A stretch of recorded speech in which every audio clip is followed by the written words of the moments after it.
Today, I am going to give you a couple of helpful tips when using a scale. So keep the following tips in mind when you start weighing your object today.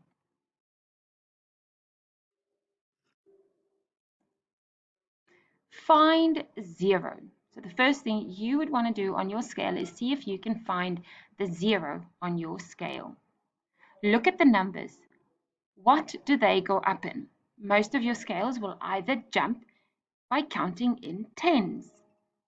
So have a look, find zero, and then see what the numbers go up in. Are there any extra lines in between your numbers? Sometimes they will have 9 lines in between your numbers, representing the number 1 to 9 before the next 10. Or they will have 1 line in the middle between your 10 and your 20, which will represent the number 5. What do you think they represent? So either the lines are going to represent 1, as I've just said, or hopping in 5s.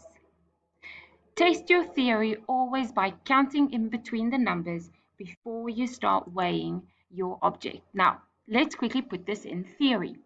Find 0. Can you see 0 on the scale? Well done. It's right at the top where it says 0 grams. Now look at the numbers. What do they go up in? I can see 10, 20, 30, 40, 50, 60, and I can hear my pattern of counting in tens. So this scale will measure and help you read the numbers closest to the 10 unit.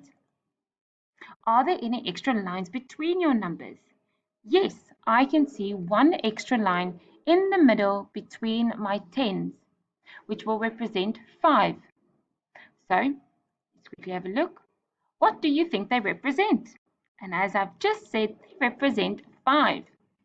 Test your theory by counting between the numbers. Now look carefully on the scale as I'm going to hop from 0, 10. So now I can see 5, 10. Then 15, 20. 25, 30. 35, 40. 45, 50. 55, 60.